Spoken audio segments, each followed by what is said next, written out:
and to discuss the resounding re-election of Turkish President Recep Tayyip Erdogan. Further, I'm joined live from New York by Mark Meirowitz, who's a professor at the State University of New York, Maritime College, and a political analyst. Mark, thank you for joining us again here today on A News.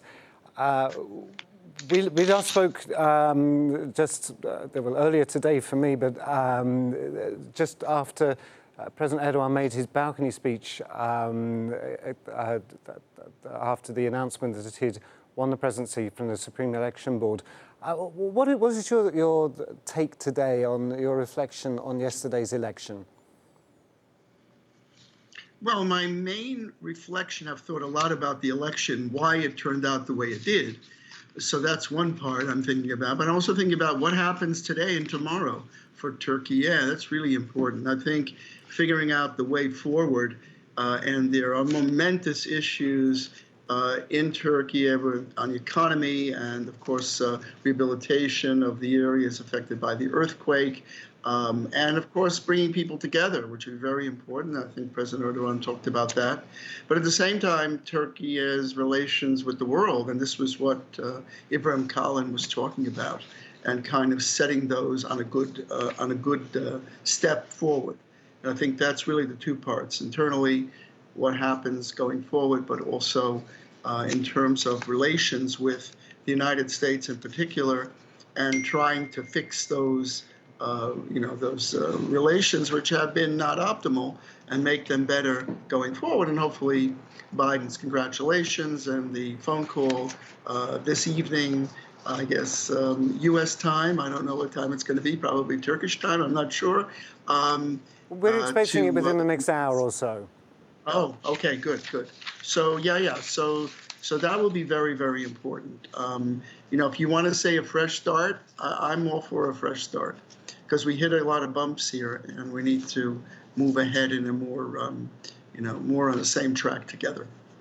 So what do you think the key issues that will be discussed between Joe Biden and Recep Tayyip Erdogan in this telephone call, which, as I say, we believe will be happening within the next hour? What are their key issues of concern right now? Well, I think the big issue is the Ukraine war and Turkey's approval of Sweden membership in NATO, important. Talking about the Ukraine war itself, I'm sure, in terms of how that is continuing on and on, it needs to come to an end, and maybe there can be some pivot, some way in which Turkey and President Erdogan can be an effective mediator to work with all sides. He has connections and good relations with Russia, with Ukraine, with the NATO allies. So he's really situated very well to be a mediator, a peacemaker on this. And of course, they will talk about the F-16s, I'm sure. And, again, the way this works is not just the Biden administration, I think, is in favor of providing the F-16s to Turkey, but the question is the Congress. Mm-hmm. So I think what Biden will probably tell President Erdogan is that he's going to work in a very resolute fashion to try to get this through the U.S. Congress and get this approved. And that's the way our system works, where these sales, these activities, giving both the F-16s and the upgrade parts is part of a weapons package that has to be approved by the U.S. Congress in our divided government. But I think that a concerted effort in that direction will be very, very important. Well, why should it be so difficult for the U.S. Congress to accept this? I mean, after all, Turkey was not only a NATO ally, it was a partner in the F-35 program, a very respected partner at one time, making tremendous contributions. But as a very important member of NATO and the contributions it's made to Ukraine itself in the war, well, why should it be so difficult for Congress to reach support for Turkey? I mean, let's be very candid about it. First of all, Turkey's acceptance of the S-400 caused a blip, a glitch, or more in the relationship between the United States and Turkey, and in fact, But we have to put that into led context, don't we, Mark? The acceptance of the S-400 was because yes. the United States didn't allow Turkey, as a NATO ally, didn't allow Turkey to purchase the Patriot missile system. That's true. I mean, it is true. I mean, that's something that was a mistake, I think, which took place in the Obama administration.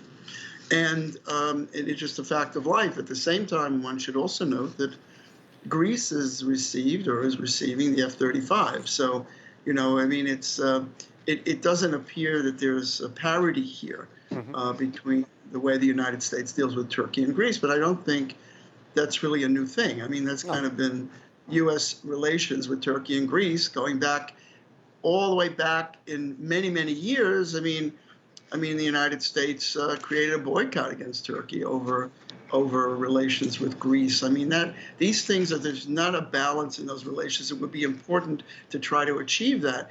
What you have is the power and influence of certain senators, like Senate Foreign Relations Committee Chair Menendez, who is adamantly opposed to and has said it outright that he will not approve the F-16s for Turkey. Yeah, but he approves the weaponry for Greece. So it isn't a matter, this is power politics, and this is not anything that relates to, if you thought about it from the point of view of the State Department or the administration, it doesn't make sense. But this is the Congress. And in the Congress, the congressmen and the senators are operating on the basis of constituents and constituency pressure. And that's a whole different situation. But I do think that Turkey has approval, hopefully, of the accession of Sweden. I saw the congratulations that you referred to in your report from the Swedish, I guess, Prime Minister, which was very good. And, you know, and to my mind, you know, the earthquake, although this is maybe off the point, you know, we had relations between Turkey and other countries were very fraught. Then came the earthquake, and then various countries provided relief and outreached their arms to Turkey, and the relation, you know, it's more human to human and better relations. So we can be optimistic that things can be improved. But the relationship with the United States is a pervasive relationship. It goes back, way back. It is essential to Turkey's success in the future. And that's what is really what this Biden phone call is really about. It's kind of friends who have had some misunderstandings getting on the phone and talking to each other and trying to work together, you know, president to president, to make things better. That is really essential. Yes, there were mistakes made, as you said, and with the Patriots and other things that have transpired, and the removal of Turkey from the F-35 program, which was done basically by the Congress was the motivator for the sanctions against Turkey, if you recall. I don't think Trump wanted to put the sanctions on, but Congress in the National Defense Authorization Act made it mandatory to do so, even those sanctions were not of the highest level. So in other words, what we have here, I think, and I hope, is a misunderstanding or maybe a glitch between friends, and having these phone calls and these discussions, and hopefully there'll be a NATO summit coming in July. And by that time, between now and then, now that the election is over, these relations can get back on track. And I think part of it is going to be the F-16s, obviously. I think you're quite right about power politics. And of course, this isn't something that's, as you say, isn't new. It isn't even decades old. It's something that's existed for millennia. I'm sure that even if you go back, way back, the different empires had the same, played the same games in their political spheres or in their missions, and sadly led oftentimes by, or persuaded oftentimes by those who had their own personal interests at heart rather than their country's interests, which of course is very sad. Now, one of the interesting things alongside that today, the media sphere is playing a very different role in making and even the power politics even bigger, because now it's pushed down to, it's made accessible to people with a digital device in their hand, or newspaper or television, whatever. We're all party to it in some way or another. And of course, before the election, we saw lots of very anti-Erdogan propaganda-type reports. Yesterday, the reporting on the election seemed, from international media outlets, seemed to be acknowledging that, yes, Turkey's election, Turkey's future is important. And this investment in the future, as you say, today's telephone conversation could be an important step in that. The investment in the future and peaceful relationships and working together between countries is something very important for the future, and for the next 5 years, with President Erdogan playing a part in this. I mean, there's no question about it. I also think about the media that you talk about. I was actually looking at some of the media, some of the websites of the commentators, and it was really, I think, astonishing. Article after article after article tries to figure out how is it possible that President Erdogan could have won this election. I mean, there was one article in there that kind of was realistic and said, well, you have to kind of step back and be more objective about it to try to figure out how it happened.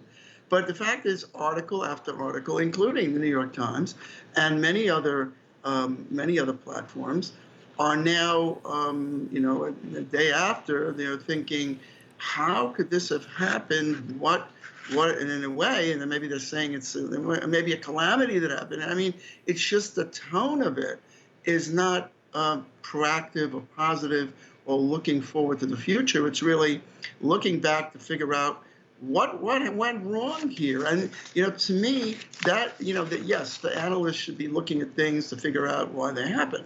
But at the same time, they should also be looking to the future to figure out how to make a better future, how to make things better going forward. And, that is just, I'm astonished. This includes the BBC and others. I was listening to their report today. And, they were just this utter puzzlement to try to understand this. And they actually had on a representative of the opposition who was trying to figure this out. And I think the answer there was, well, there were people who voted for President Erdogan in the heartland of Turkey. I mean, is that an epiphany? I mean, clearly, the people gave President Erdogan a victory and have given him many victories in the past. So, there just has to be a level of acclamation and understanding of this reality. And I think many of these commentators, and as I said all the time, I'm happy for them to comment and freely say what they want. But sometimes they should be sitting back and trying to figure out, well, actually, there's a reason why this happened, and it's because the people voted. It's quite simple. The key words you just used there are understanding of reality. That a lot of the dialogue that is had about Turkey from outside is from some ancient stereotypes. Thinking of Turkey maybe in the middle of the 20th century, rather than Turkey in 2023. You know the country very well. You've seen how things have changed here. It's not the same country today, even as it was 20 years ago, before Recep Tayyip Erdogan first became Prime Minister, even, is it?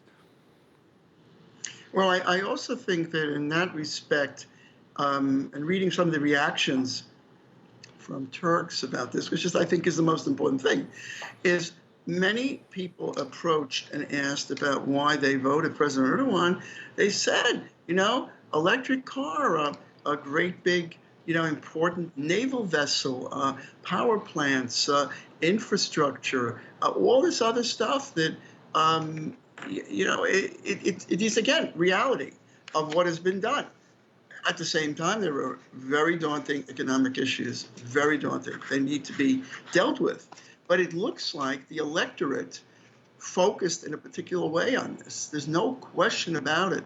The Turkish electorate, the Turkish people voted, as your statistics show, 52% to 47%. I mean, that I think that tells the story. And many of the people who are questioned about it do feel, and I think this is where it's really the key, is that what Erdogan brought and his party is the idea that Turkey matters. Mm-hmm. Turkey matters in the world. You cannot just, put us aside and not count us in. We need to be there in the important decisions that are made in the world. And I think that the writing off Turkey in the past was kind of what Turkish people were dismayed about. And they ended up having much more pride in a sense that they now are the players on the world scene. They have a leader who negotiates with Russia, with Ukraine, who is involved with the United States, who, as you said, as in your report, world leaders are lining up to approach President Erdogan and interact with him. Why is that? Well, because Turkey is in a pivotal place geographically, politically, in terms of dealing with many, many significant crises and conflicts in the world. So the Turkey matters. Turkey matters. And that, to me, was what resonated here in this election. Turkey matters to the world, to the region, and it's important. It's important. That was kind of linked to the homework question I posed you yesterday evening. That we tend to look at the world as them and us, or East and West.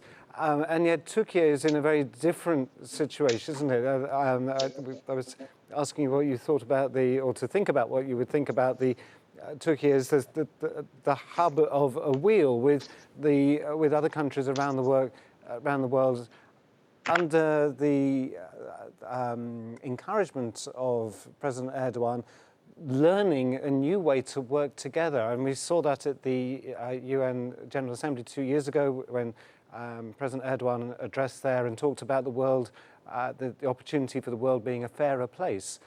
This is something very important for the world, isn't it? Well, I think this is very true. And you talk about, I think it's a great kind of image of Asia, Avrupa, Asia, Europe, Turkey, and two continents. It's exciting when you go to Turkey and actually cross over, go from continent to continent, and being a hub of a wheel. But it's not just being a simple hub. I think that what has happened here is that Turkey really has positioned itself as an important player in many, many settings. That's not just in Syria, but it's in the region. It's dealing with Iran, with Saudi Arabia, with Africa, throughout the world. And I've always marveled at the fact that Turkey's foreign policy is really worldwide. It's pretty there are many other states and nations that have that, but sure, for Turkey to achieve that, I think is extraordinary. Also, the way in which the president has dealt with Ukraine shows the capacity to be able not just to be the hub, but also to be effective pivot, to work on trying to get this done. And I would love to see the end of the Ukraine war and seeing President Erdogan as a significant part of that, as a key player to get that done. That would be an enormous contribution to world peace. And I don't think it's outside of reach. I don't think it's outside of reach. I think it is possible to do it. And we've seen steps along the way throughout the conflict since Russia invaded Ukraine. President Erdogan bringing together representatives from both Russia and Putin here in both in Antalya and in Istanbul to discuss various aspects, as well as enabling the grain deal in negotiations with the United Nations and Turkey together with Russia and Ukraine, enabling the grain deal, possibly saving hundreds of thousands of lives by enabling food to get out from Ukraine and hopefully, as Putin would remind us, from Russia as well in due course. Well, there's no question. When you say, look at this. Just this achievement of the grain deal is gigantic. I mean, it just is gigantic humanitarian effort. I also think that, bringing in, 3.7 plus million refugees from Syria was something that I don't think that Turkey and President Erdogan got enough credit for, to be Hmm. very candid. That was taken for granted. I mean, who did that? Who else did that? I mean, if you look at the numbers, nobody else did it. Now, of course, in terms of where we are today, that became a big campaign issue. But the fact is that President Erdogan brought those refugees in and saved them also from the calamity, that the disaster that they would have faced being in the middle of the war in Syria. So that's also very, very important. So there are a lot of things here that I don't think enough credit is given where credit is deserved. But And certainly that also unbelievable. raises the need for the world to understand the integrity of this country and its leader. As you say, Erdogan saved the lives of millions of refugees, gave them a life here in Turkey. Agreements were made with the European Union to prevent those refugees from going forward out of Turkey into the European Union. Promises were made by the EU to send money to Turkey, which they later sanctioned and didn't pay. So Europe didn't keep its promises. And the world outside of Turkey tends to forget that, and tends to forget that Erdogan is a man of his word. Well, I think, the refugee issues, migrant issues, are vexing issues all around the world, including the United States, as you know.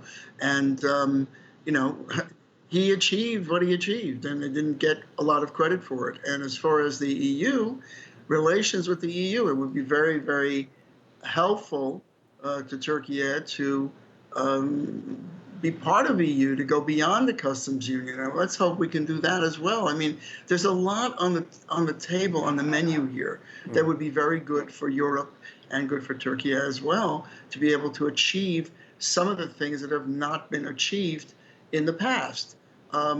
Clearly, I think, again, what stands in the way of all of these things is the war in Ukraine.